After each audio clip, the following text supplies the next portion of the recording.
Okay, so today we're going to be looking at SKT versus Africa Freaks. I'm going to be splitting this into two videos. I'm going to be watching the first game, doing a review of the first game, and then doing the review of the second game in a separate video, just to make sure that things aren't too long. For a note, I have not watched these games. I have seen the highlights, so I know major events that happen, but I haven't really looked at these games in depth or watched them fully through. So we're gonna go ahead and do that now. So this is just the video that I found for this, so it's a little bit weird. It's at 0, but it's starting now. So I'm just gonna take a quick look through the first draft.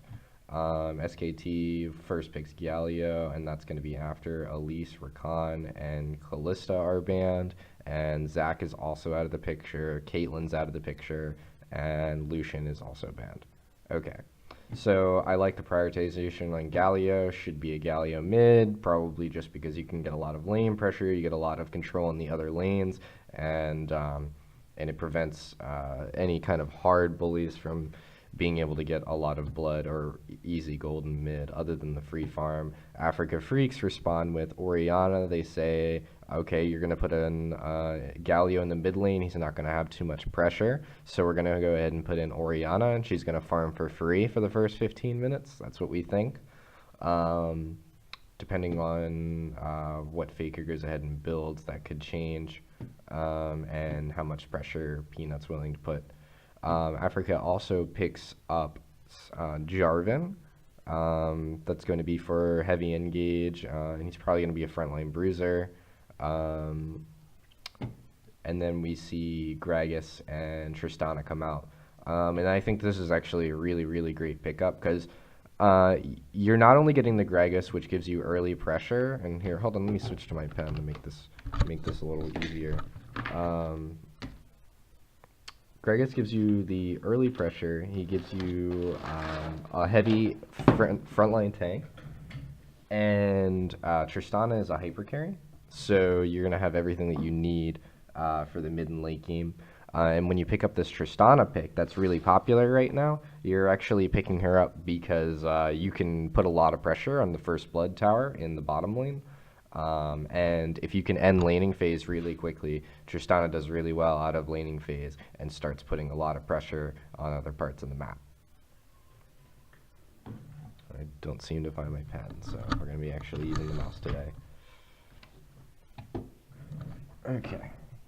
So then Afreeca responds with Twitch. So they picked a very long range hyper carry. I don't really like this that much.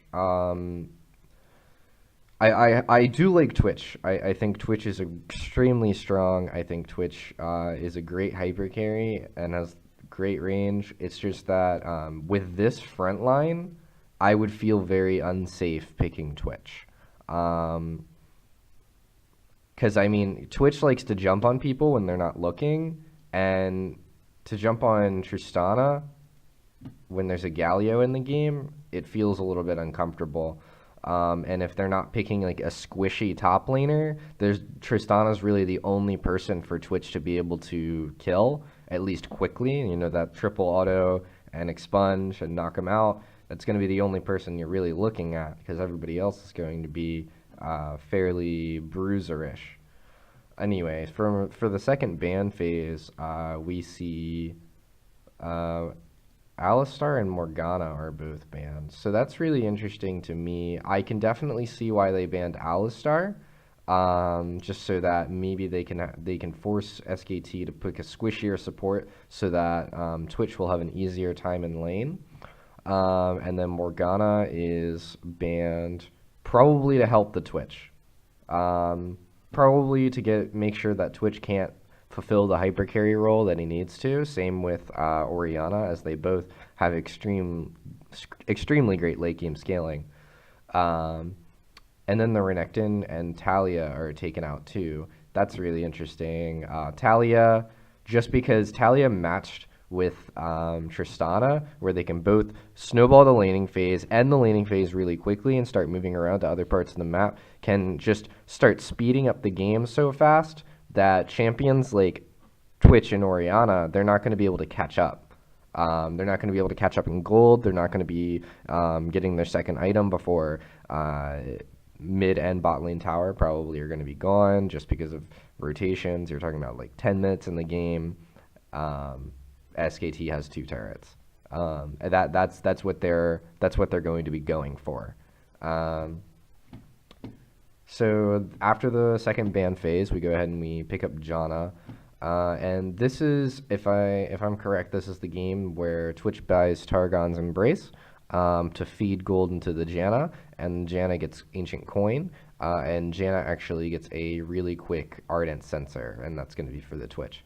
And I had been thinking about this strategy for a while, a couple weeks back. It's very interesting because of the actual amount of gold that you feed into your support is extremely high, because Ancient Coin is already a little bit overpowered, as everybody's been noticing. And then the extra Targon's gold, which you can use on generally the melee minions and sometimes even cannon minions for your support.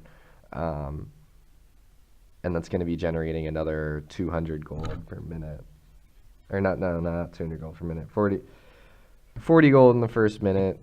But it scales up depending on how many points you put in. I think he upgrades it to level 2, just so he can feed Janna as much gold as possible, but definitely not past that, because at some point Twitch is going to sell that. He's not going to upgrade it fully.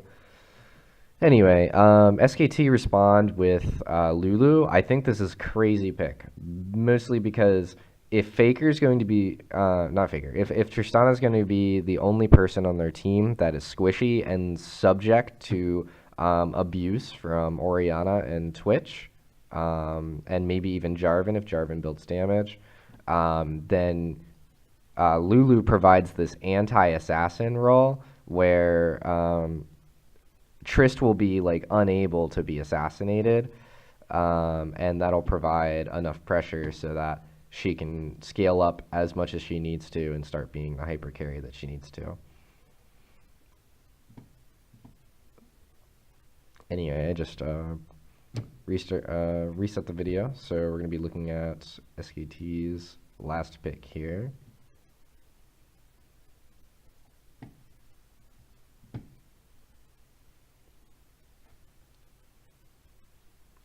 It would be really interesting if they picked up Rumble, but I could see the Gnar.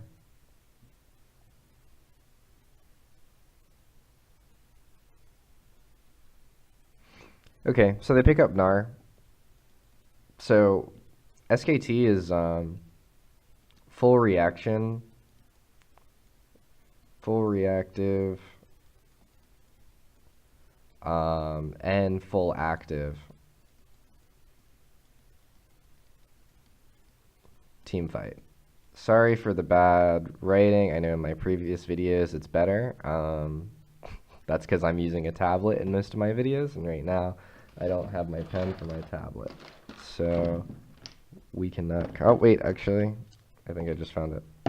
Apologize.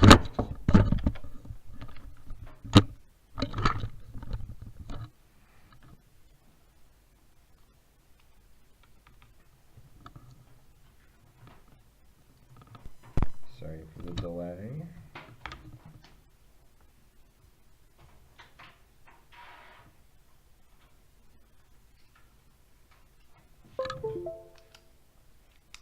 Okay. Oh yeah, here we go. This will be easier.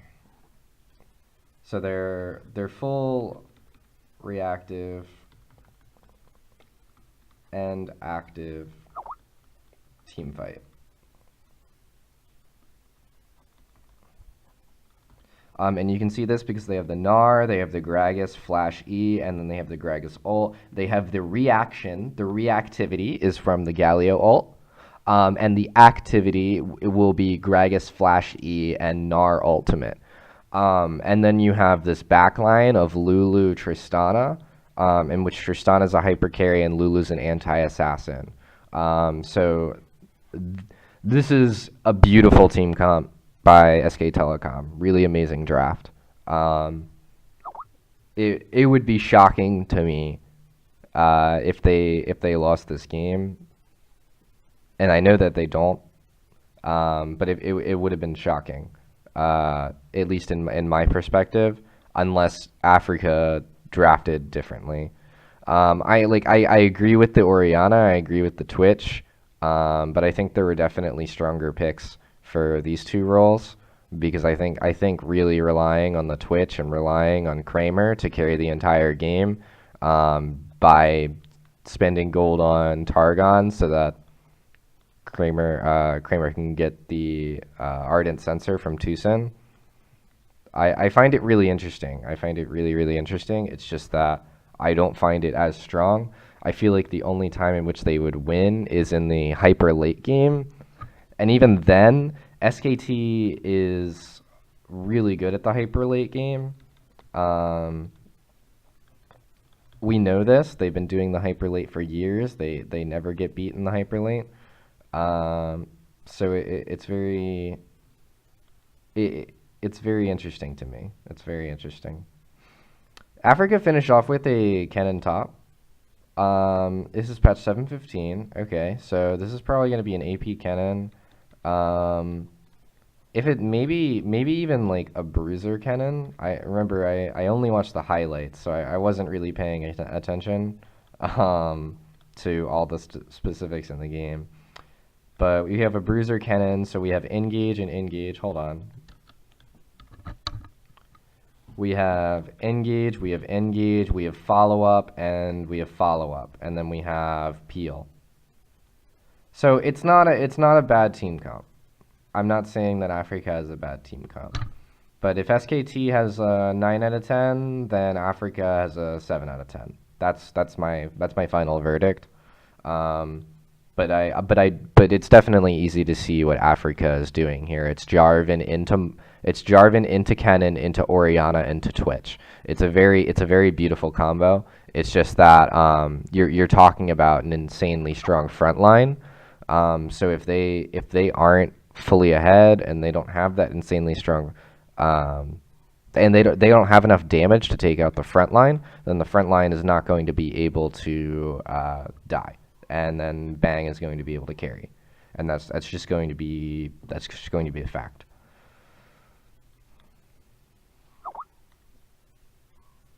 So this game is definitely heavily reliant on who gets an early gold lead and who's going to be making these plays, who's going to be getting tempo. And that's not to say that you can't make tempo plays or make active plays when you're behind. It's just much more difficult. Because you need to take more factors into place and you need to understand when you're going to have a man advantage. It's going to be a lot easier for SKT just because they have the Galio ult, and that's going to be post level 6. But let's see how laning phase goes, because I know laning phase in the bot lane, they're going to have a lot of, Afreeca has a lot of sustain in the bot lane because they're going to be taking that Targon's Brace on the Twitch, and Janna's Shield is going to provide for a lot of sustain as well. But they do have the Lulu shield, and Lulu is really, really good at poking. So we'll see how that matches up. As for the top lane, Gnar versus Kennen, very interesting matchup. Can't say that it's extremely one-sided. Very, very heavy skill matchup. And then, as I already talked about, the Orianna versus Galio Faker in the mid lane, where Orianna's just going to free farm, pretty much. Galio's going to do something similar. Orianna's probably going to end up pushing into him. Orianna may even develop a CS lead, but you don't really play Galio mid to win lane. You kind of just do it to ignore the enemy. Becoming like a wall, becoming like a moving obelisk is what that Galio is supposed to be. Okay, so we have a lot of standard starts. We see the Dark Seal on Galio with the refillable potion. It's going to him out a lot. Then we see a lot of Doran's items, and we do see this Targon's Brace that I was talking about with the Ancient Coin. And they have a lot of potions in that lane, so they are going to be looking to trade with Lulu and Tristana a lot. just because they actually have a sheer amount of advantage because they have 6 potions in that lane, and then they also have the Targon's Brace. So if they can trade and trade and trade and trade, they can force Tristana out of lane. Sorry. Whoa. What the fuck is wrong with my pen? Lane. And if Tristana gets forced out of lane, they can force a CS lead.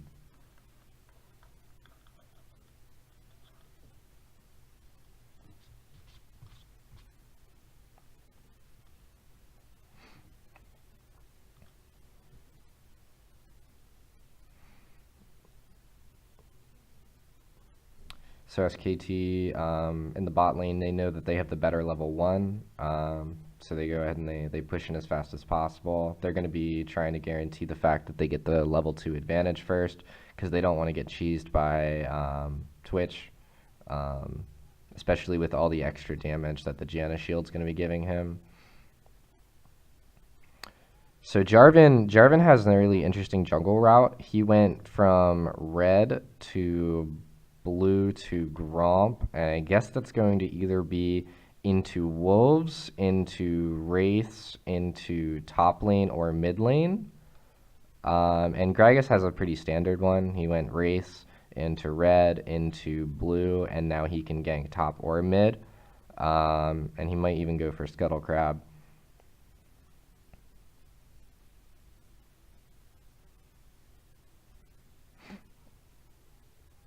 So Jarvan is taking another path behind SKT here. Bang are really pushed up. They have no wards in their try. They sense something's wrong. Tucson actually flashes in with the exhaust. Bang is up on the sideline. He wants to get out himself. He says, "Sorry, Wolf, can't get you this time. We made a mistake." But let's go ahead and look at how that play happened. So red, blue, Gromp, and because now this is partly because of the Orianna Galio matchup, and in this Orianna Galio matchup, I'd said how Orianna was going to push in the lane and maybe get a little bit ahead on CS. So Orianna pushes the lane in really hard, and Orianna and Jarvan walk together through the enemy jungle to get around Bang and Wolf, because they're pushed up so far, because they want to push up their advantage, and Tristana naturally pushes the lane anyway, and if Wolf wants to get poke out, he has to naturally push the lane sometimes too. And they put themselves in this compromising position because they don't expect the gank so quickly. And I talked about in one of my previous videos that 3 minutes is when you need to start worrying about ganks, and this is the current meta time right now. And if you place a ward in the early game, it's only going to last like 60 to 70 seconds. So your ideal warding time is about 2 minutes and 45 seconds, so that you can see the 3-minute gank, you can see the 3-minute 30 gank, and then you'll have another ward up at the time to reward, or you'll be ready to, or you'll be making an early back. And then you'll be able to ward anyway. So this lack of warding was really interesting. And they went ahead and they actually warded this bush, but they didn't ward their try. They didn't expect Jarvan to walk through their entire jungle. It was a very, very good idea by Afreeca. Very interesting jungle path, and very interesting abusing the dynamic of your lanes to get ahead.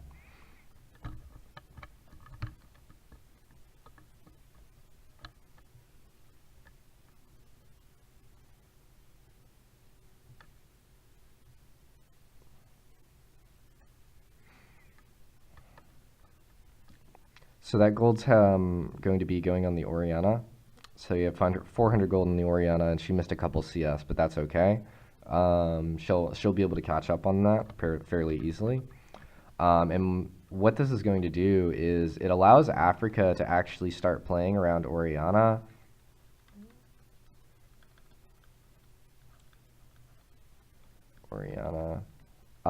So Ori's going to push. push mid, roam,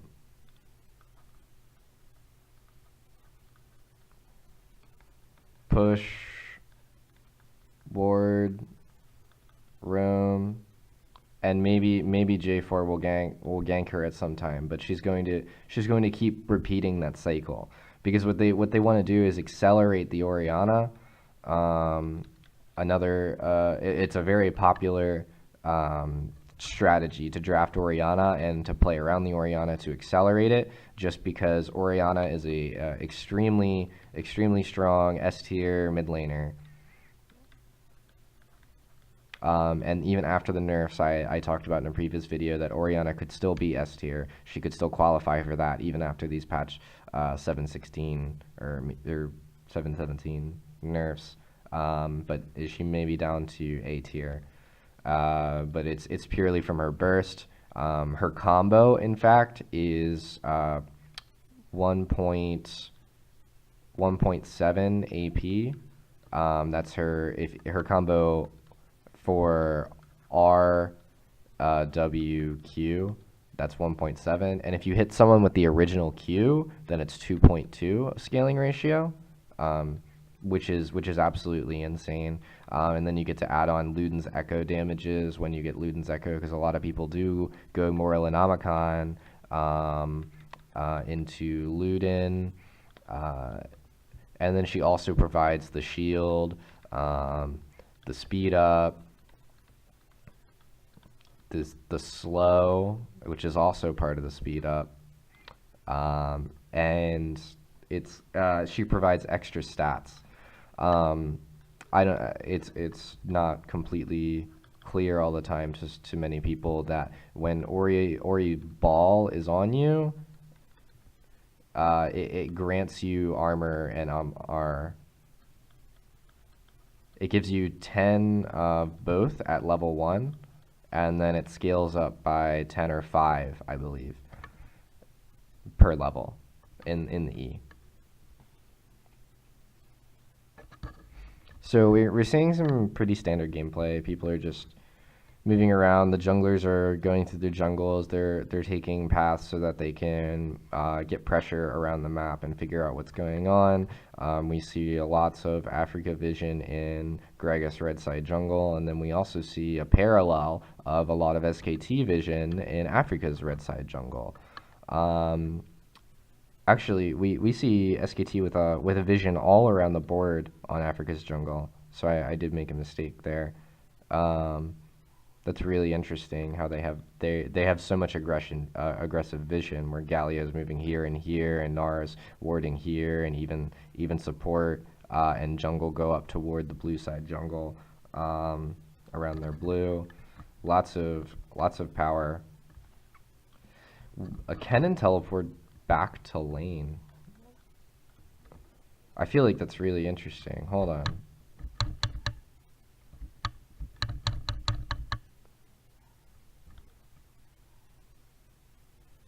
So wait, Gnar pushes all the way in and should be getting a free back.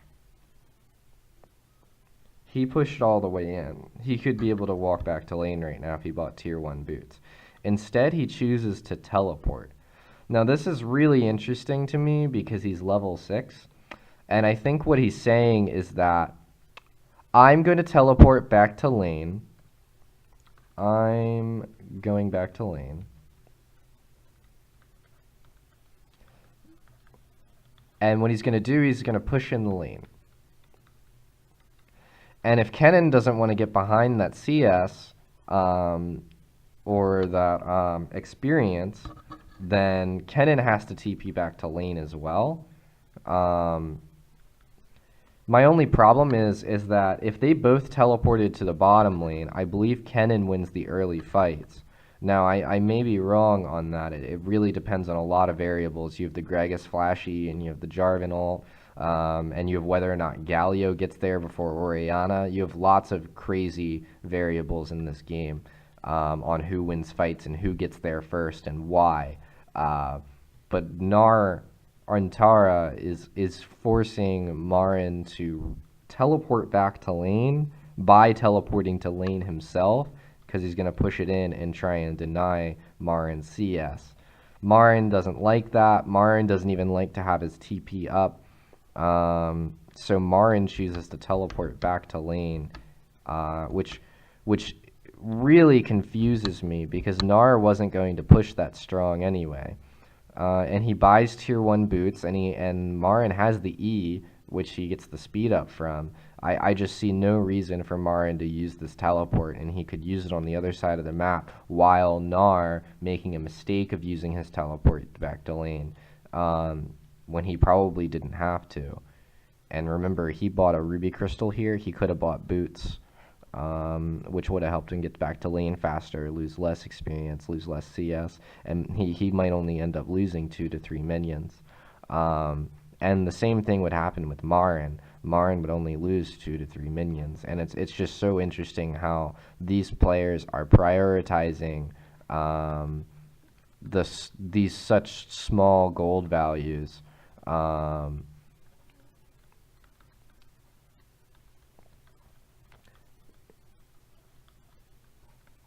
over TP pressure.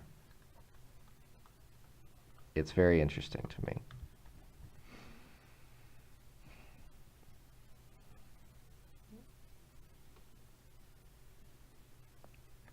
So we get a look at the gold values here. We see that Gnar is just down the 2 minions in gold just about. So it's probably just a minion and a ward.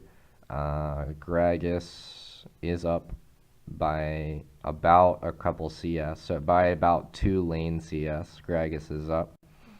So and these advantages are small, but they are large enough to eventually be something useful. Now I know that 50 gold doesn't seem that useful.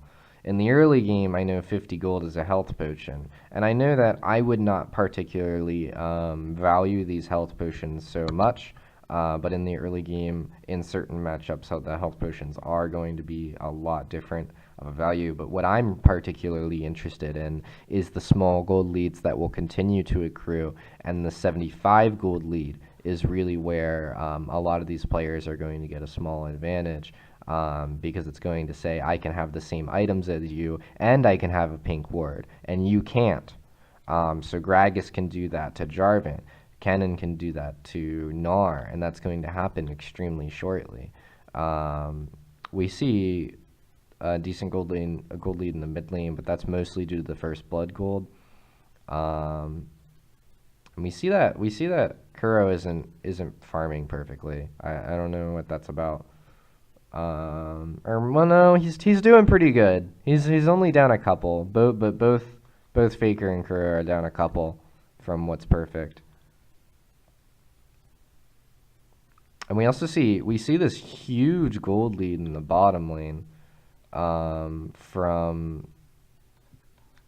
Tristana being up in CS. Hold on, I wasn't looking at that. Yeah, she's got a 200 gold lead in CS right now. So that could be a lot, and that's getting on its way to being that 350, which is a long sword, which is 10 AD, and 10 AD can really change a fight. So let's watch this Faker teleport that happens, because I'm really interested.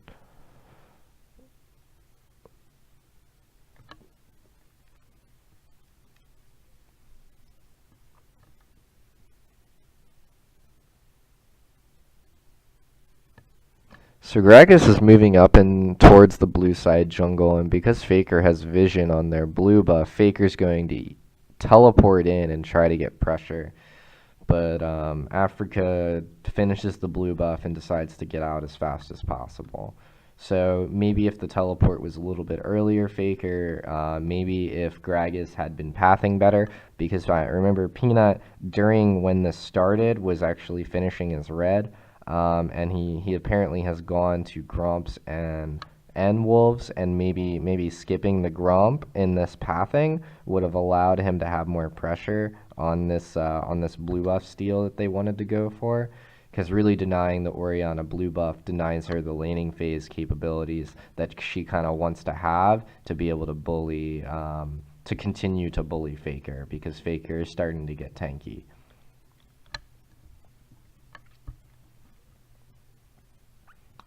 We see a scuffle going down in the top lane. Decent damage going to be coming out, but it looks like you're only half healthing both targets, and once Gnar goes mini, he's going to be having about 2/3 of his health. Nothing too big. Gnar's still holding on to a potion in the top lane, so he's got a little bit of an advantage right now, but nothing too big. Lots of rotations, lots of clean gameplay from both teams right now.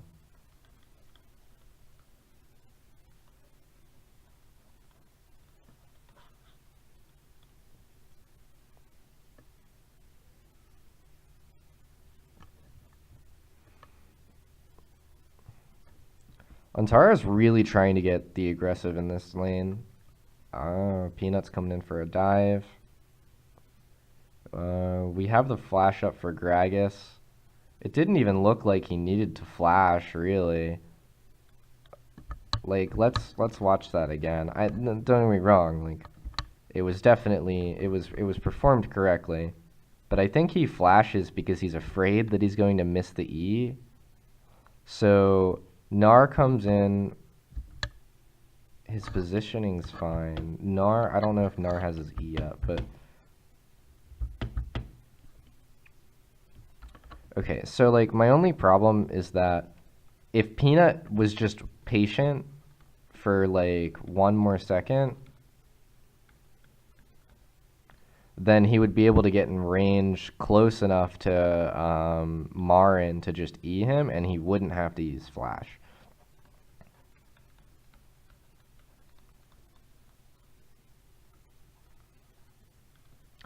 As for Marin, he put himself in this situation because he had been trading with Gnar without potions, and we can actually go back when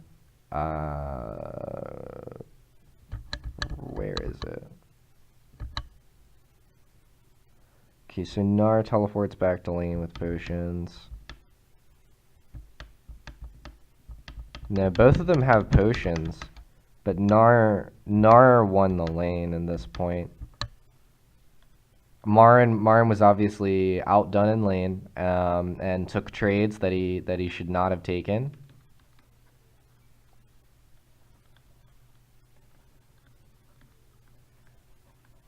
Undesirable. And due to that, he became low enough to dive.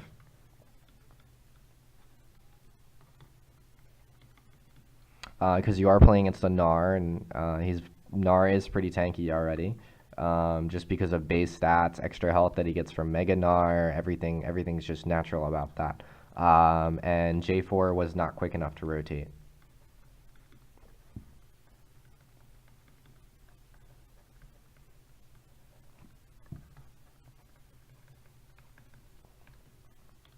Anyway. And then Antara flashes out to make sure that he doesn't give any extra gold back over. I don't know if he was going to die from that flash. Do we get to see his health bar at all? No, we don't get to see his health bar down here. So the Galio ult's now on cooldown. So it allows Afreeca to make a play. So Afreeca needs to abuse the Galio cooldown.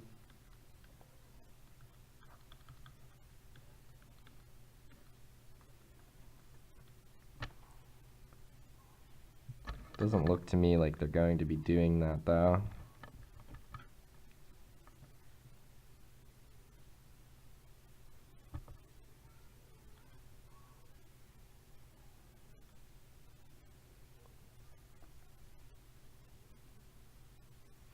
Kuro getting vision. Sees that Gragas has blue side Scuttle Crab on his blue side.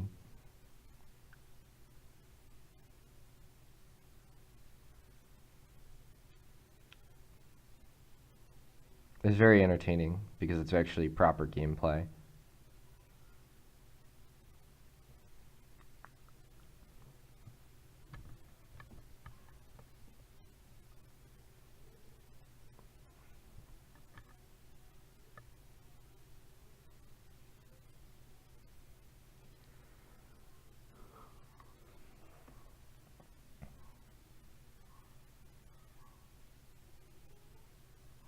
I'm not really interested in the gold leads right now. We already know what they are. We know that 2 kills have happened and only 2 kills. And 2 kills provide 300 gold, and we can read the CS when necessary. The only CS that's harder to read is the jungle CS, and we do know a little bit about what's happening in there. Peanut doesn't have ultimate, so no, Peanut had ultimate, but he wasn't in range yet. I want to see that.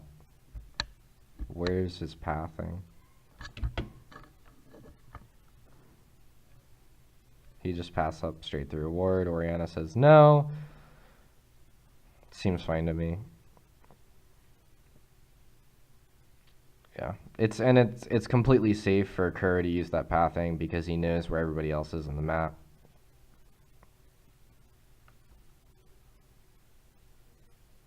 So we are seeing this bottom lane tower eventually start to go down. And this is what I talked about with Tristana ending the laning phase.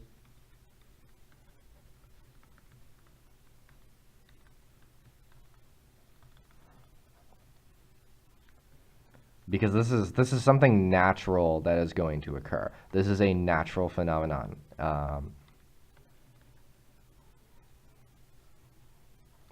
And because it's a natural phenomenon, either Afreeca Freaks has to put more pressure in bottom lane, or they have to put enough pressure in another lane so that they get first blood tower somewhere else. Other lane. The only problem is that they aren't running an AD top, they're running double AP. So they don't have a lot of pressure on other turrets.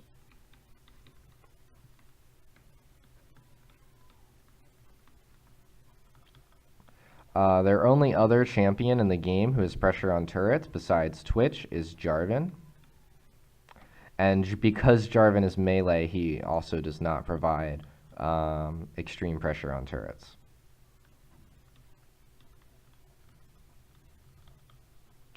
And this is one weakness of the Afreeca Freaks team comp, is that they don't have a lot of turret pressure just in general. Because if Twitch is the only one who has turret pressure, and you don't want to be using Twitch's ultimate or for turrets or something stupid like that, you want Twitch to be able to take down turrets. So you have to have everybody grouped up with him, and you don't have a strong front line. So you actually have no turret pressure unless you win a fight.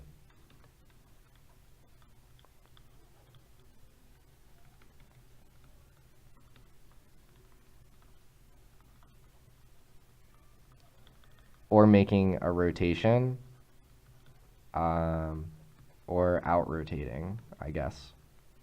Or it may not be out-rotating. Maybe it'll be a trade of towers.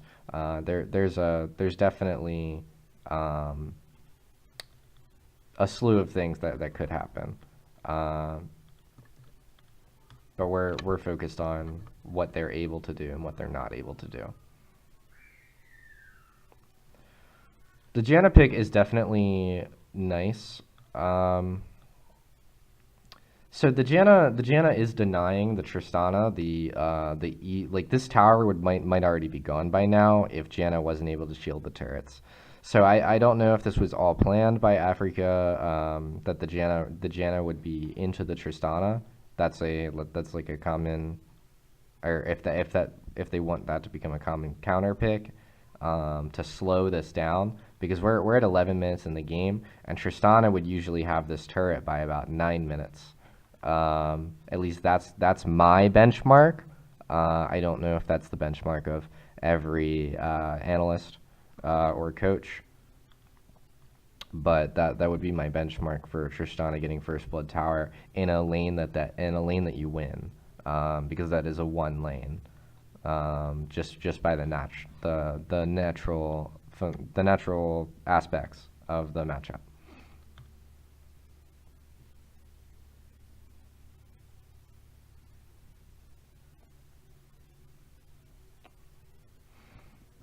Lots of Q damage on Peanut.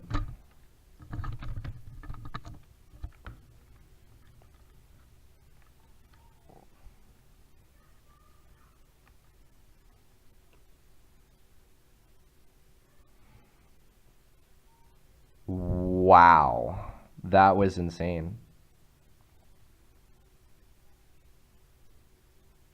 So they're going to be getting First Blood Tower next wave, and they might even rotate that into Wind Dragon. But let's watch this Tristana again. I'm very interested in this damage. So right now, Tristana, Bang is maxing E, and he has 2 points in Q because he's level 8. So he has 4 points in E. And he has BF Sword, Pickaxe. So he has 65 damage. So let's look at this. Let's look at this damage that he is able to do to the Twitch. So Twitch walks up, trying to CS.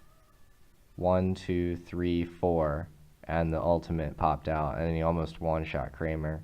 That's actually impressive, and it was very cleanly done.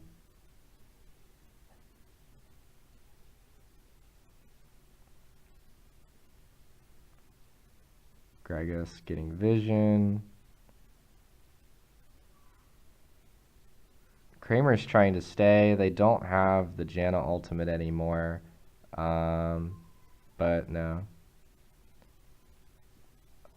This was what the I don't know what the fuck Janna was doing. But she shielded the tower so that the tower stayed alive long enough to kill this fucking cannon minion. And you know what? If my ADC had Targons, I'd really want that cannon minion. So I have no idea why they like this is gone. There's no reason to help it anymore. Cause like look, this was gonna live, and Twitch was gonna get that, and it was all gonna be fine and dandy. And then maybe both of them would have got that because I'm not sure what Twitch's timer is on his Targons, but like seriously, that's a waste of, like, look at how long this is living. Why would you deny yourself that much CS?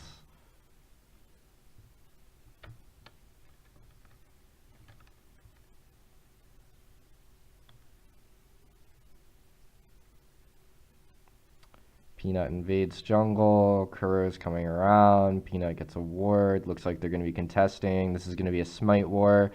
Smite goes down by Jarvan after Kuro goes ahead and places a combo.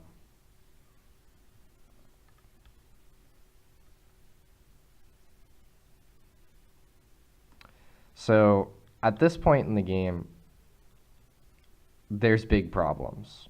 Why do I say that? Why do I say that there's big problems? Well, it doesn't look like there's big problems. You'd think that the game is even. The only thing is, okay, so let's talk about where gold is.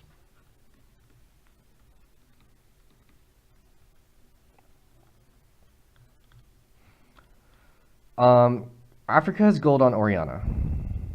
And they actually have a lot of gold on Janna. And I would love to see the gold values right now, and where Janna's at, because Janna's the most interesting person right now on who has gold. Because she does have Ardent Sensor already, and her coin level 2. So everything's probably really fine for her. And this gold lead that SKT has is actually much greater than you would think it would be, because Janna has a lot of this gold, and she's not like using it. But actually, now that she is Ardent Sensor, Twitch is able to use it, and her E is giving Twitch like 2,000 golden stats or something, maybe even 3. It's very insane. But the one difference is that Ardent Sensor is not giving Twitch damage, and what Twitch doesn't have is raw damage yet. Because he also had to spend gold on Targons. Remember that. You spent gold on Twitch, and you put that gold back into Janna. So that was their investment. That was the investment.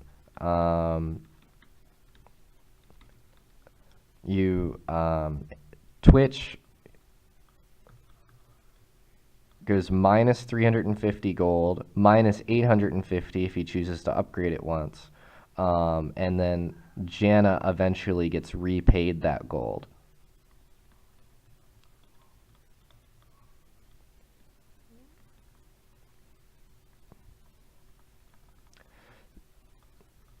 So Twitch is actually really far behind when it comes to actual items, and you can see that because not only is he behind that 350 gold, he's also down 45 CS now.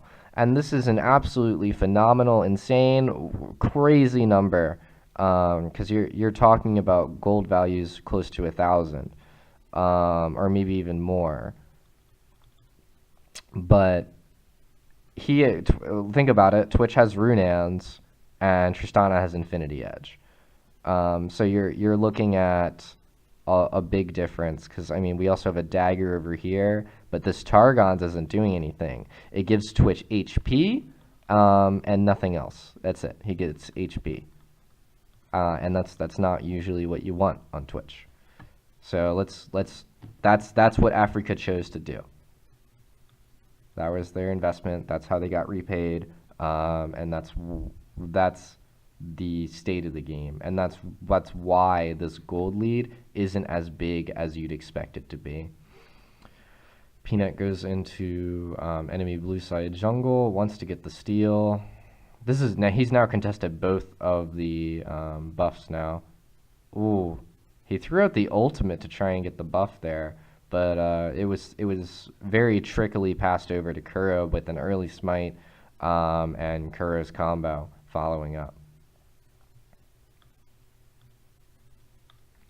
So I want to talk about the lane by lane pressure and dynamic of this game, because it's really interesting to know that Afreeca's draft has put them in a state where they don't have a lot of options besides like to wait and to be patient. And now that they have to deal with a fed Tristana, it's going to be really difficult for them to win the game.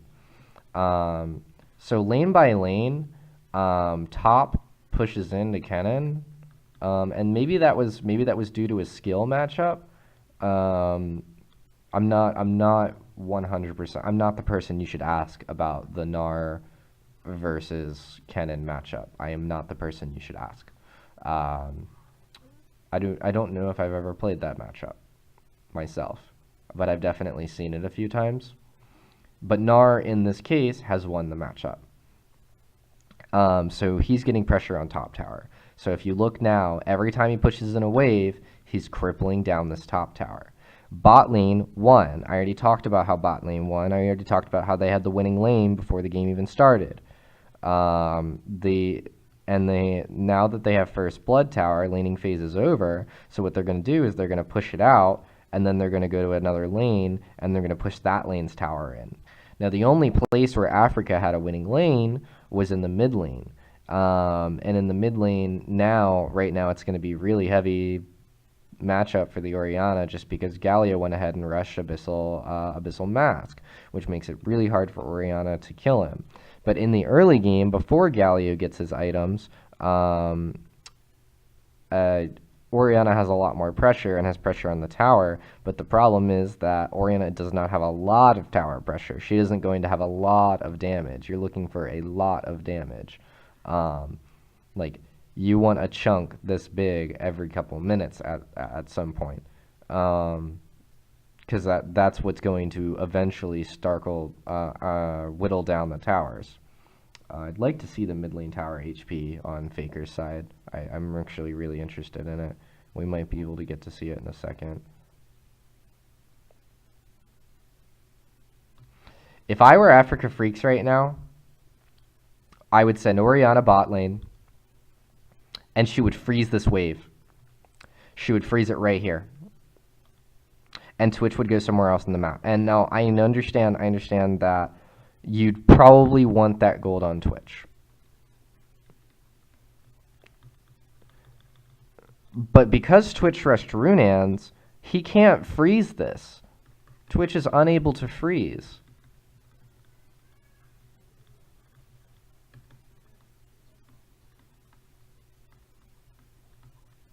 60. I don't know why I can't fucking write this tablet. But Twitch is unable to freeze. So I think the correct rotation is that,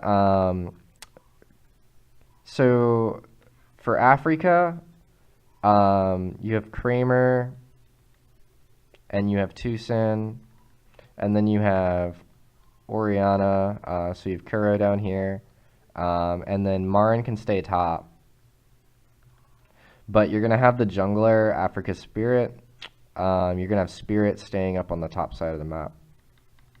Because you really want pressure on the Rift Herald. That's where you want pressure on. And if you want to... If SKT were to opt to go take Wind Dragon, then they could go take Rift Herald. And that would be a trade. And I don't think it would be a fair trade because I value Rift Herald a little bit more than I do the Wind Dragon. But that seems to be the correct rotation to me. Then the correct rotation from SKT would be something similar. You could either send Bang Wolf mid lane to match the Kramer Tucson rotation. That would be what I'd recommend, or that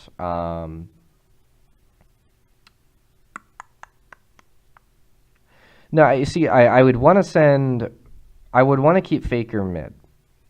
That's what I'd want to do. But the problem is that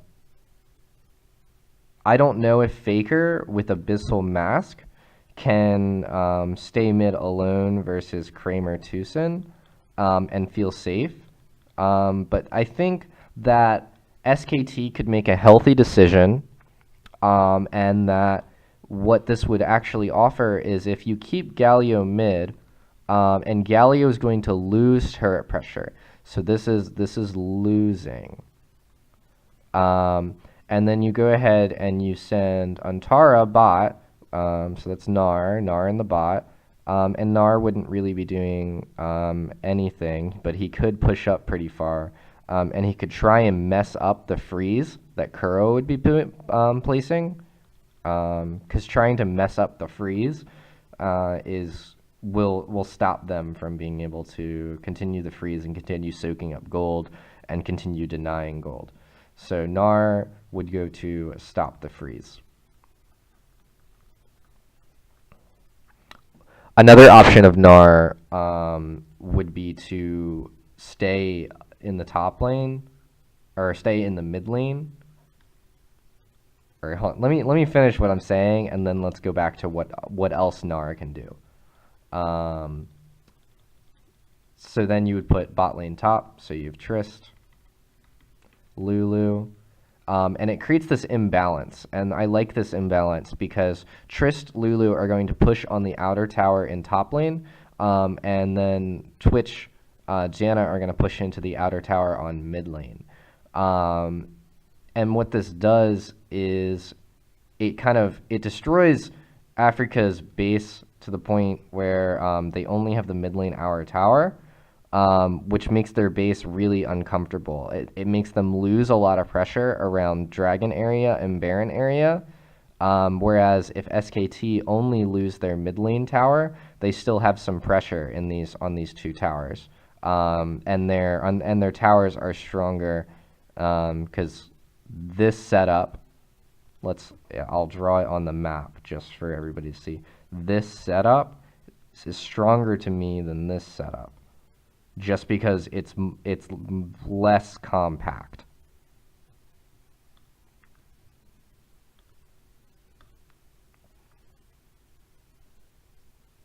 Oh, and then one last thing Gnar could do is if Afreeca send Kuro bot to freeze, and they send Galio mid, they send Gnar mid too, and then they have Peanut come up, and then they have Bang and Wolf in the top lane. So that's all the champions. I don't know why I keep switching between champions and names, but I mean Galio, Gnar, Gragas, and then you have Trist, Lulu. And what this does is while Afreeca's freezing the bottom lane, if they choose to do that, then they can try and force a 5-man Rift Herald, and that's going to be after they force the top lane tower. So both teams have a lot of options right now. But what does happen is SKT sets up for a free Wind Dragon, while Twitch and Gianna push out the bottom lane. And this is completely uncontested.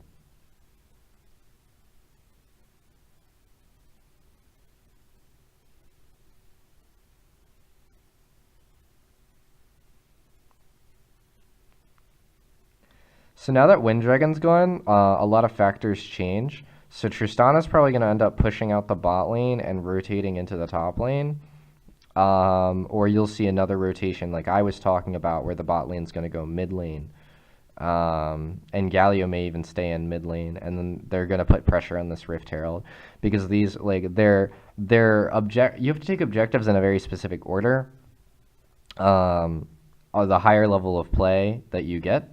And that order is going to be reliant on both what your enemy does to make a mistake or what your champions are naturally accustomed at. So what SKT is currently prioritizing is these two towers, the mid lane and the bot and the top lane, and then the Rift Herald, because it would be very weird to prioritize this tower down here. And I know that seems obvious, but I just wanna point out that there is a natural progression. If you go to top lane tower, then to Rift Herald, then to mid lane, and then after you get mid lane tower, because you're gonna have top and bot pushed, and that's something that you can set up. That you can push both lanes and then rotate into the mid. Everybody funnels mid. They get mid lane tower for free. Once these two are gone, this outer is for free, and then you can use Rift Herald to break mid lane inner, or you can use it to break bot lane inner, and even try to go for bot lane inhib. It's very dependent on how successful and how easy these things occur. Because if these things are going to occur easily, then it's going to be a lot.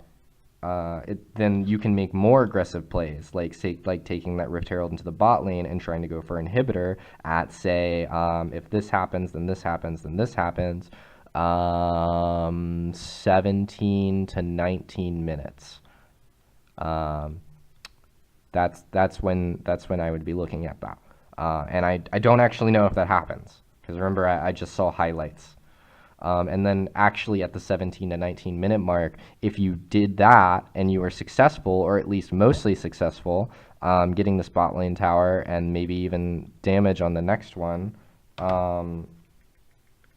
then you get this fire dragon that's spawning, because we see that fire dragon's the next Drake. So we're looking at a Drake at 20 minutes. 20 minutes is when the next Drake is. So you can push bot after you do all those things. You can back, and then you go to Drake. And because Drake will be up exactly when Baron's up,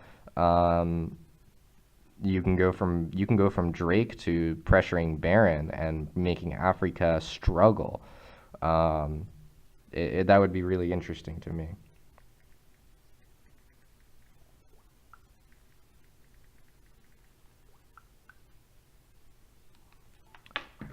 Okay, so let's continue.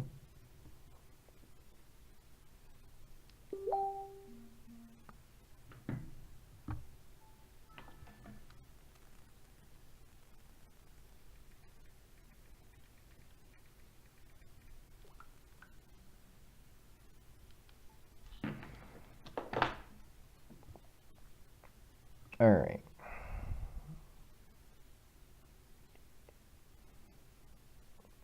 Tristana's still in the bottom lane. Twitch is pushing out. Bang's uncomfortable being by himself, so he's really far back right now. They don't know where Spirit is, and they're actually really afraid of the Spirit for that dive. Bang's going to be sitting in the bot lane. Kramer's pushing, and because Kramer's pushing so hard, Bang opts to stay and soak up the CS. And Gragas makes a rotation top lane because, okay, and why Gragas makes a rotation top lane is I know that you saw all these pings from SKT saying, hey, we think Jarvan's bot side because I'm alone, and they know that I'm alone, and that is exactly what Bang is communicating. And so Gragas moves on top side to get pressure on this top lane turret, and because he does that while Spirit is about here on the bottom side, no one's able to rotate. So they go ahead and they try to do the same thing in mid lane, but Galio is much harder to push against. He has a lot better wave clear. So SKT have managed to take down 2 turrets and lose 0.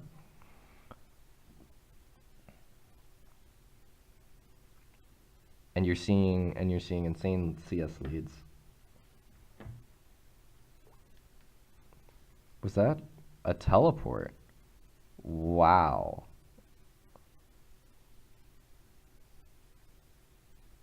That is so interesting. Wow. Check this out.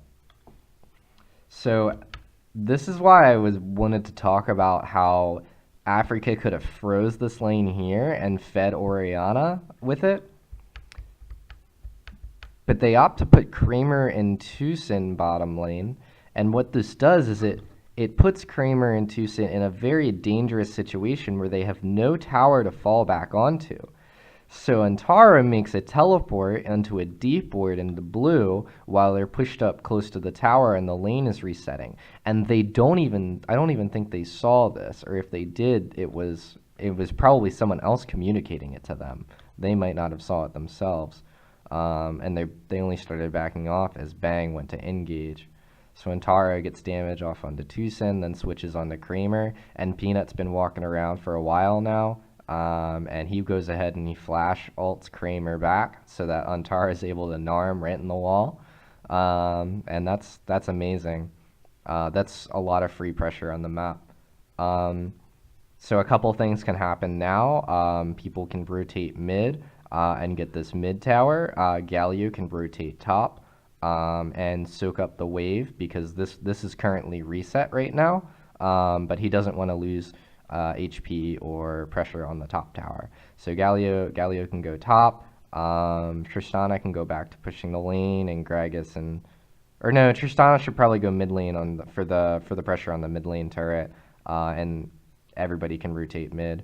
Gnar would actually come back to this wave, push that, and then he would push the next wave as well. I think that would be all correct.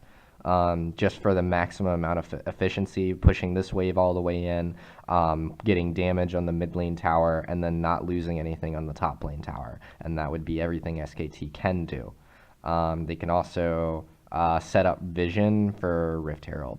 If they have vision, they do have 1 pink ward and then 2 regular wards on hand. So Galio does not rotate up immediately, but Gnar backs as fast as possible and rotates up. And so he's going to miss 2 to 3 CS, but that's okay. And Tristana is actually the one that pushes out the bottom lane. So they are funneling a lot of gold into Bang this game, even though the primary objective is to end the laning phase really quickly and push down a lot of turrets and get a really big gold lead. They are funneling an insane amount of gold into Bang in the side lane here, and I'd like to note that Bang is holding an insane amount of gold right now. Like when he backs, he is going to be buying a lot, and he senses that he's in danger, so he's going to be backing now before he finishes that wave.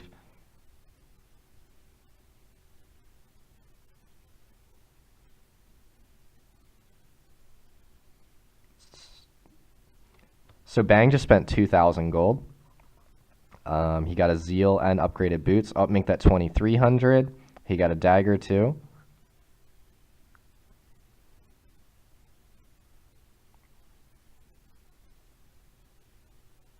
So Peanut goes ahead and he starts the Rift Herald by himself, and this is something Gragas is very good at doing because he has natural sustain, and his W gives him a lot of damage on the Rift Herald.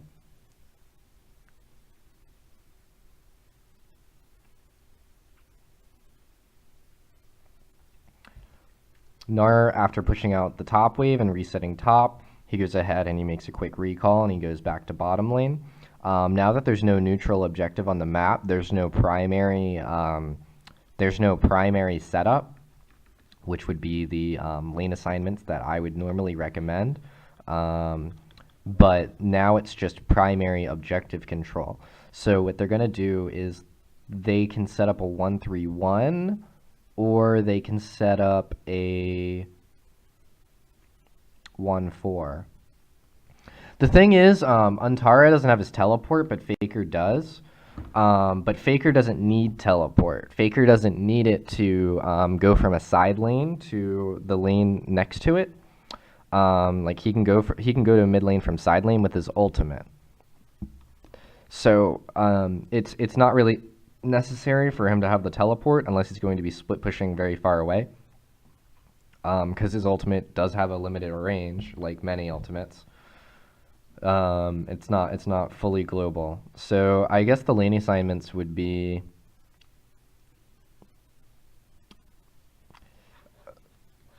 you could either have Gnar, Galio,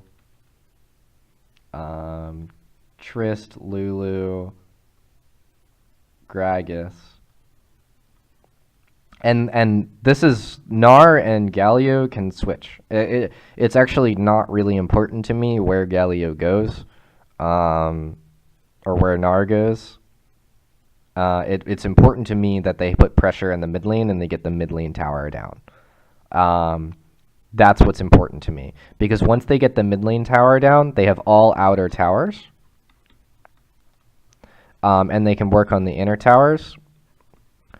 Because they're at the inner towers, they can use the Rift Herald to get a free inner tower,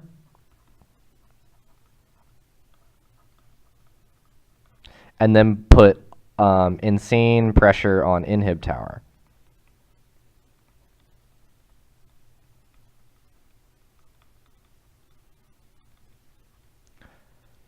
Because generally when you use the Rift Herald, you can at least get 2 turret hits in it, depending on what your positioning is and how well you do it.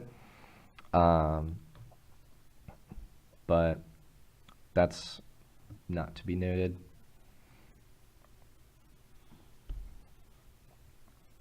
I'd like to note that the amount of gold that Janna is getting from her item and extra Targons is putting on Afreeca is actually heavily swaying the gold lead that SK Telecom could have. Because let's note they have First Blood Tower, which is 550 gold, 550 gold plus 3 towers, which is going to be 2250. You're looking at several thousand gold. And then you're looking at a CS lead in the ADC role, and you're looking at a CS lead nowhere else. You're not looking at a CS lead anywhere else, but it's just the ADC role. So they have nullified a lot of this gold lead by giving that gold to Janna, and now I guess a couple other champions too, depending on where Twitch has been when he has Targon stacks.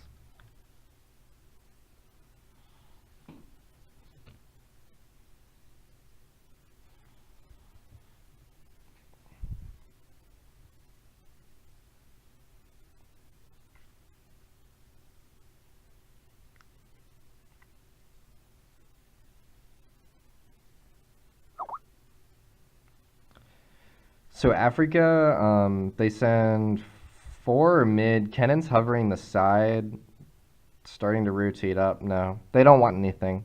So they they start to think that they want something, and they start to look like they're about to 5-0 the mid lane and maybe go for the mid lane turret. And they do have a semi-decent siege because they are able to dive with the Jarvan Kennen. So the Jarvan Kennen dive, and then one of them's holding Orianna Ball, and then Twitch has 810 range on his ultimate, so he can also follow up with damage, and then the Janna just gives him damage.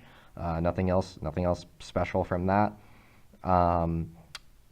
But they opt not to. They opt to go match the Galio in the top lane. Then they go, and then I guess Kennen's going back to match Gnar, and then they leave J4 and Orianna mid, which is interesting. I think what this does is it doesn't allow Galio to push forward. It means that he has to play back, and they're going to get pressure on the top tower. But again, remember, this is what I was talking about when I said an imbalance. Because if you have an imbalance somewhere on the map, then okay. So let me explain this in a way that is easier to understand. So because you have 5 champions, there's not a million different permutations on even ways to match the lane.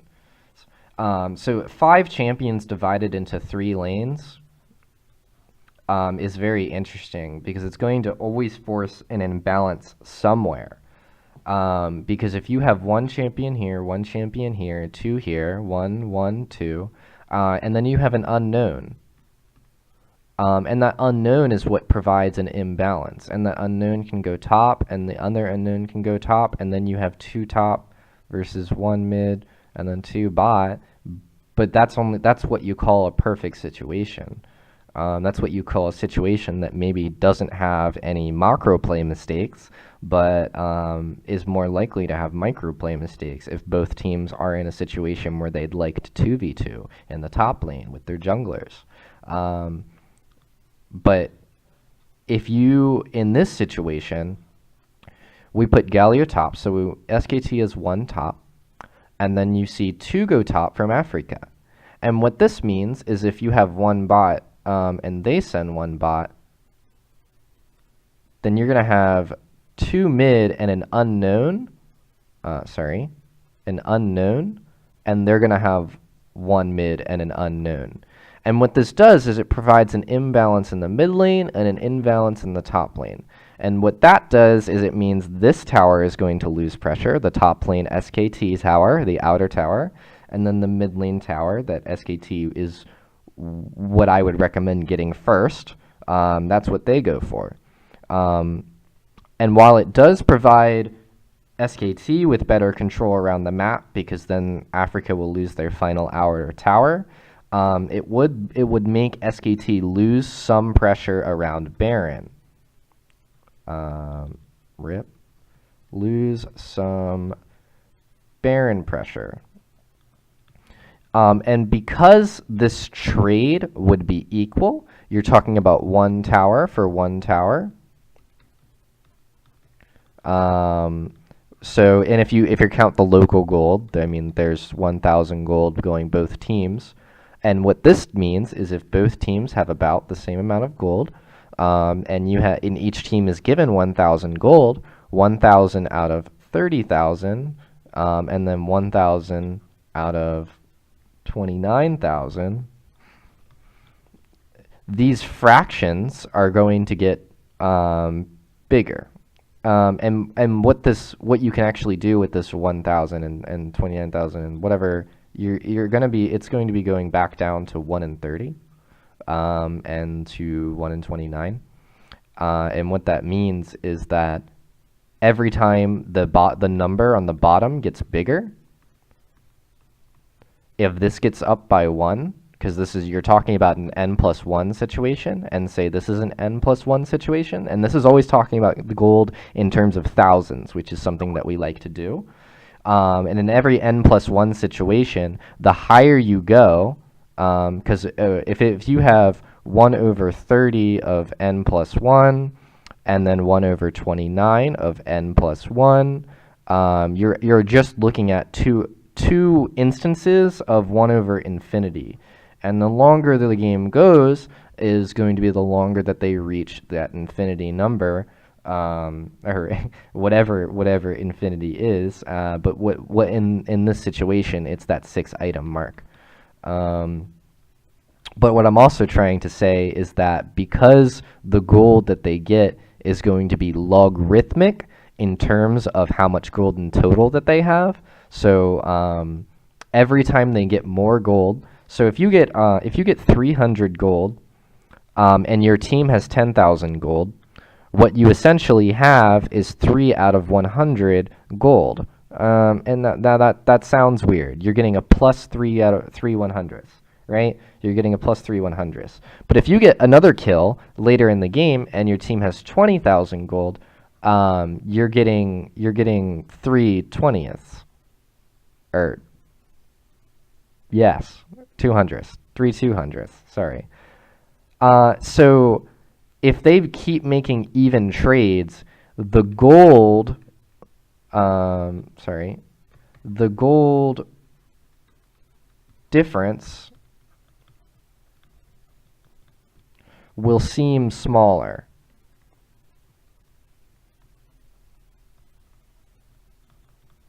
The more even trades are made.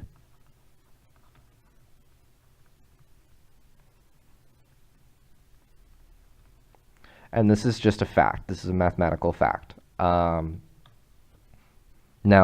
obviously, there are mistakes in League of Legends, and therefore there are going to be things that are not even, and that's how we win games, and that's how we prove that we're better than others. But that's separate. That's not the ideality, and I'm focused on the ideality right now.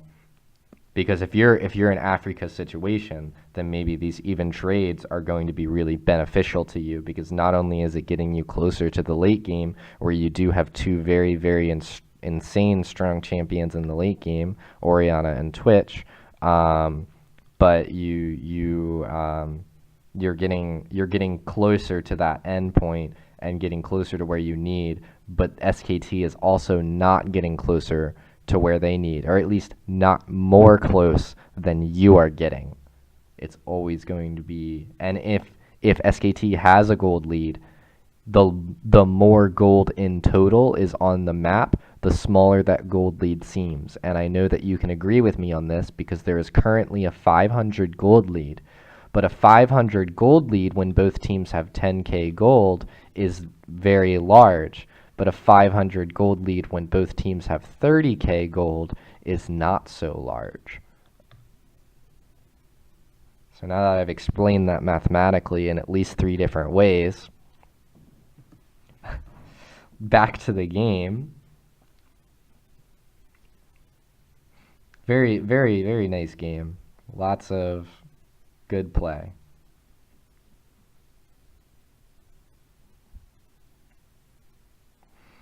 So we have Nara in the bottom, Gallia in the top, Tristana Lulu in the mid. Gragas just took a recall, and he took a recall right before this Fire Dragon's up.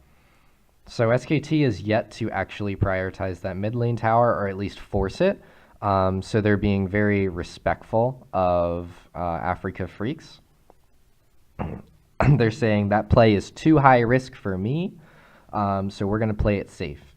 And it looks like this is all going to be boiling down to a 5v5 team fight here at the Dragon.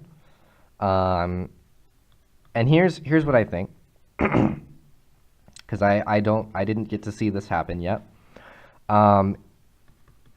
If Afreeca starts the if Afreeca starts the Dragon,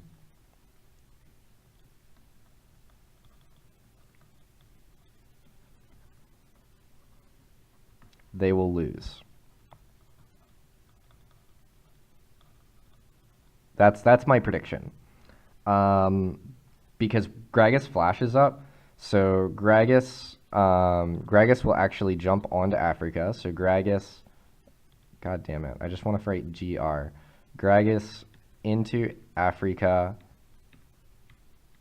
not AFK, but AFR or whatever their freaking thing is, using Flash E. And then that's going to lead to Galio ult. And that's going to lead to Gnar ult. And that's going to lead to just any kind of follow-up from Tristana. As for Afreeca, if they don't start the dragon, then they can poke from the outside, and eventually when the dragon gets low, J4 heavy engage,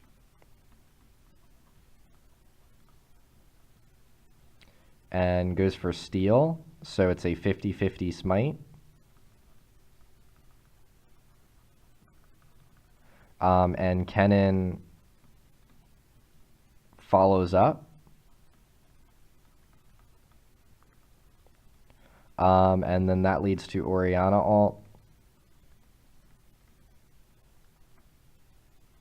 And then that's Twitch. So this is all just being proper. So let's figure out how this goes down.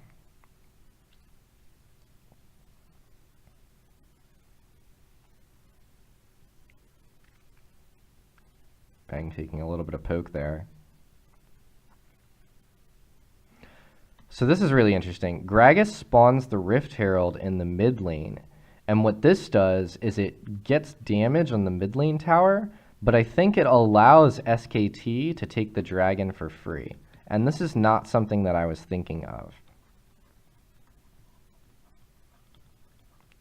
Free by giving up Rift Herald pressure.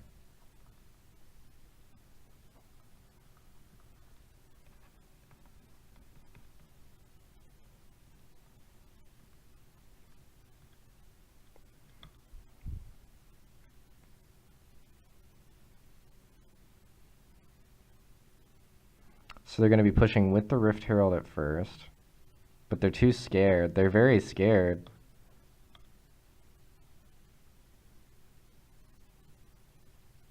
This just seemed like a waste to me. It seemed like they had an idea.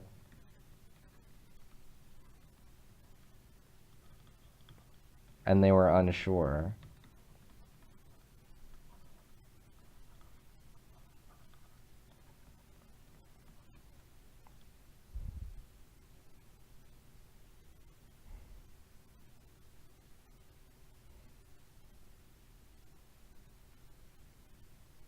This is really interesting.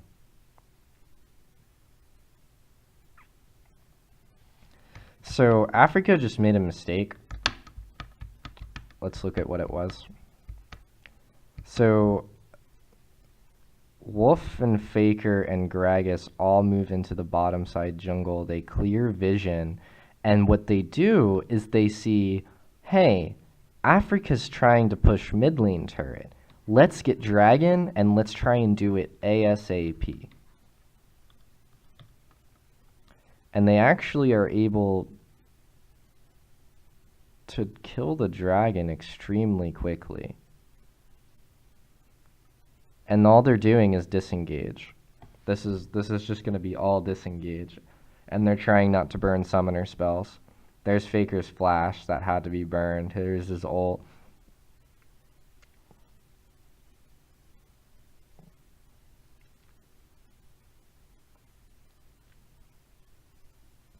I think this was really well played by SKT. They know what they can get, and they know what they can't get. The only problem, I don't know if this teleport's necessary. Yeah, okay. That teleport was a mistake. That was a mistake by Faker. You see, when you took the dragon and retreated into the bottom lane as all 5 members, you gave up that mid lane tower because mid lane was low. It had about 40% health.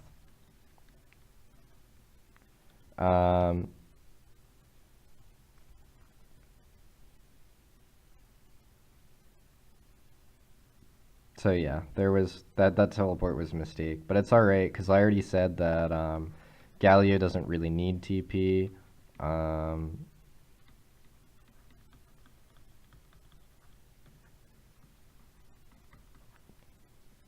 He just needs his ultimate. And the Galio ultimate isn't on an insanely long cooldown, so we're going to be seeing it soon. But Bang returns to the mid lane here to get pressure on the mid lane turret. Spirit goes in, loses half of his health. Marin's on the back line. Marin's going to be coming in. Bang just uses W. That's the flash ult from Marin. Lots of damage coming out on the Bang and Wolf.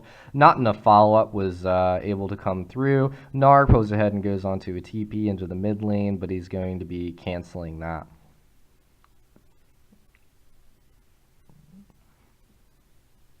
Lots of respect. Both teams have lots of respect. It's very, that's why this game is very slow. Because it could be a lot faster. The game could be very forced. Both teams have lots of forcing mechanisms. SKT definitely has more forcing mechanisms with the Galio ult and the Gragas. But there is a lot of respect going on. Playing very slowly. And I think SKT needs to play this way just because Afreeca Freaks definitely were a rival. And SKT, it hasn't been their best season. SKT has had a really rough season, so playing really slowly is really slowly with late game comp is just something that's going to be easier, mentally easier. It's going to be more relaxing and comfortable. It's going to be it allows SKT to actually show what they can do.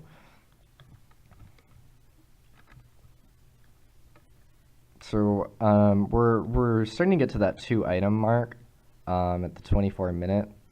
So, and we're even moving into like 3 items for some champions. Twitch is still waiting on a 2nd item. Twitch is really far behind. There goes down the mid lane tower. Okay, SKT does not have Rift Herald anymore. So they aren't able to really force the inner towers very easily. They have looks like there's going to be a red slow push in top lane. Antara is going to be taking a lot of damage from Marin here, but he's going to be dealing a lot of damage too. The flash comes out from Kramer just to make sure that he can secure that kill and get a little bit of gold on this Twitch. So this is really dangerous for SKT. They need to focus on what their team composition needs to win. And what their team composition needs to win is they either need to get catches with the Gragas, catches with the Gnar, or they need to they just need to full on engage, heavy engage.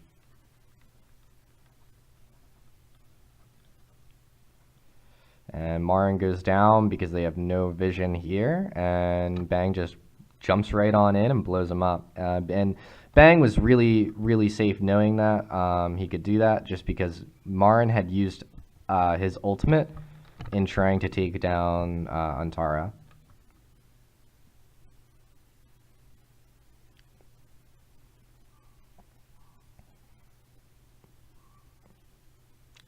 Faker and Kuro matching in the top lane. Some other people from Afreeca move on to the top lane, but I don't really recommend them trying to kill the Galio, especially under a tower, because Galio is going to be a lot stronger. Wow, that turret damage. Bang getting a lot of turret damage. See, eventually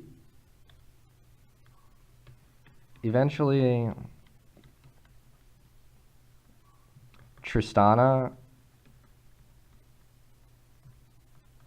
will get enough. Sorry for talking slowly. Free turret damage.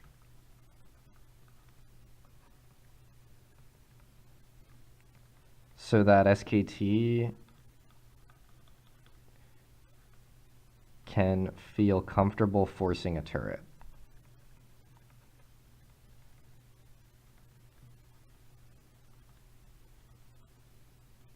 Inner turret. So that's what I think that's what they're waiting on. They're also waiting on important item spikes. I don't know what important item spikes, to be honest, because they have, like, right now would have been great. Like they have the static shiv and the infinity edge. They have the ardent sensor. They have the abyssal mask and frozen heart. They have Gnar with his frozen mallet and adaptive helm. Adaptive helm's really for the cannon there, though, and not really anything else. Kind of for the Orianna Q. And then Gragas has Knight's Vow on the Tristana. I don't know what they're waiting for, because, like, waiting for a third item also allows the enemy to wait for the third item. But I guess their next items are just really important to them. Because I mean, Gragas is building Magic Resist. Gnar looks like he's building Thornmail or Randuin's Omen.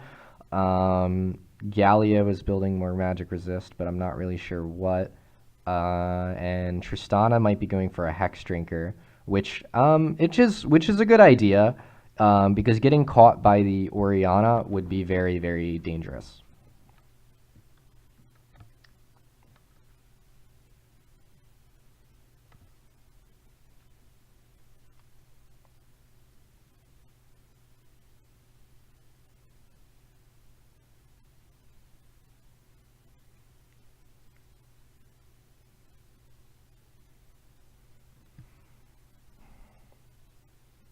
Did Peanut just E there? Yeah, he E'd there. Stuck on a minion.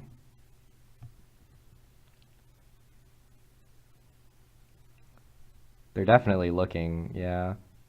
Bang jumps in. There's the Gragas ult, not too great.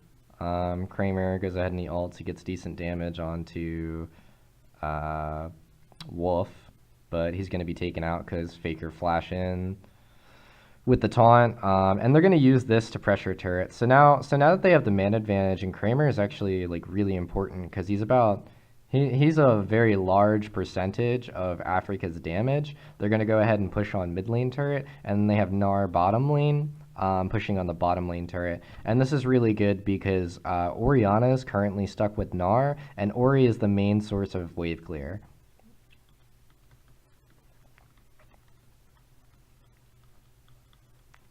Of safe wave clear.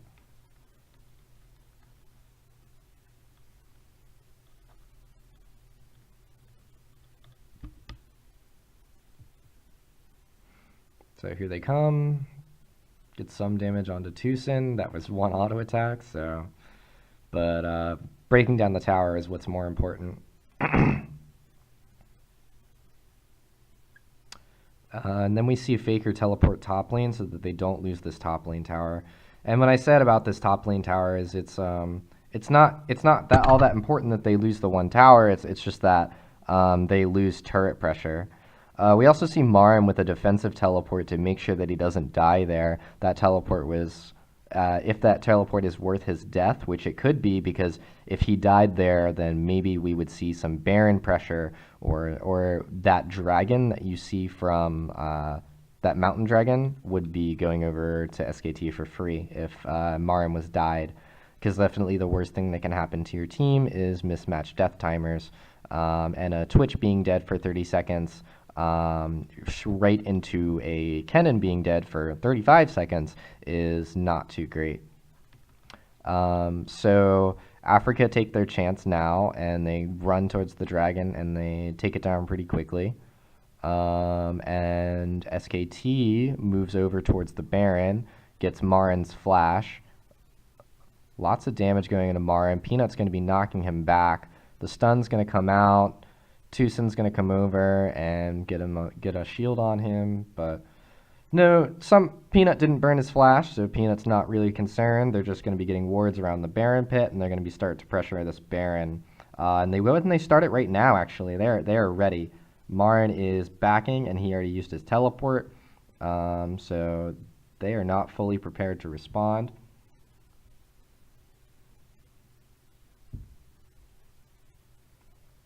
They're holding on. Wow, that was an amazing smite by Peanut.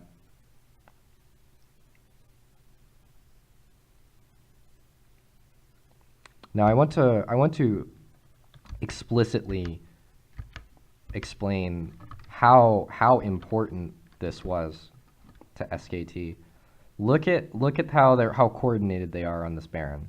Everybody stops. Everybody stops completely. They don't have a pink ward. They don't have a pink ward in the pit is what I mean. So they're well aware that Afreeca can see the Baron. So they just stop attacking the Baron, and Afreeca tries to make a play where they secure the Baron, but Spirit isn't able to get his smite out quick enough because they used Kuro's ultimate to hit the Baron there. Back one more time. There's the Kuro ultimate just to damage the Baron so that it was low enough to smite. I don't know if that smite was just... if his smite was just not enough, because remember, Peanut does have the level advantage. Hold on, let's just make sure. Yeah, Peanut has the level advantage before the smite war is going to go down, so very interesting. But that's going to be a 1 game from SKT. As you can see, we're starting to hit this tilting point, this problem point where even though Afreeca has done a great job at keeping up with the gold lead due to the Twitch taking Targons and the Janna taking the Ancient Coin, now they're 3,000 gold behind, and then they're a Wind and Fire Dragon behind. I don't know how that didn't turn out how I wanted it.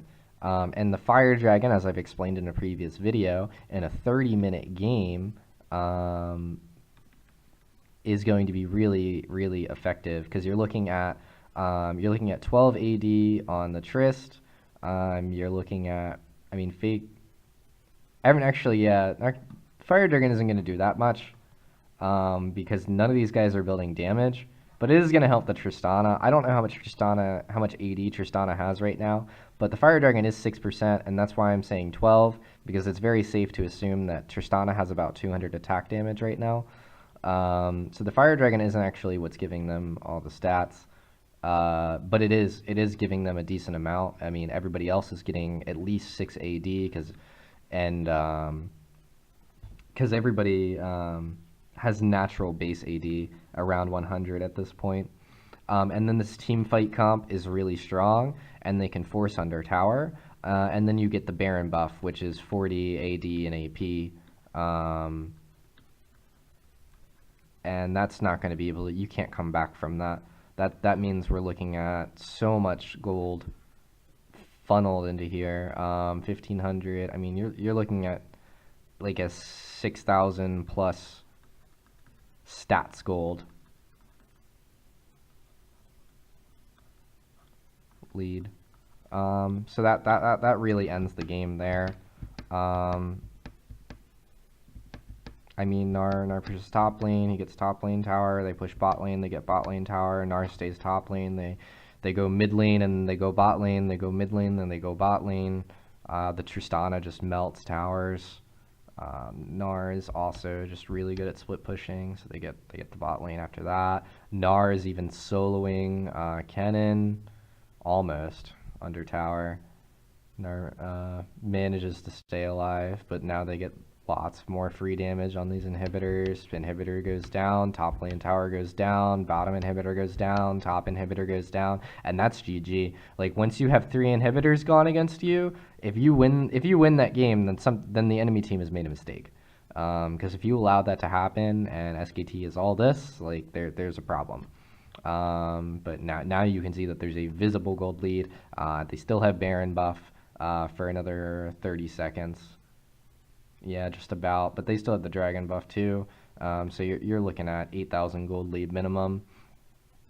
And that's just the end of the game. Is there anything exciting to see? That's what we're gonna look for. Afreeca looks like they don't want to fight it. Oh, no, wait. Here's the engage from Afreeca into the Orianna ult, but the Tristana is just melting through people, and the Protect the Tristana comp is just too strong. They're too tanky for them to be taken down by the Orianna Twitch.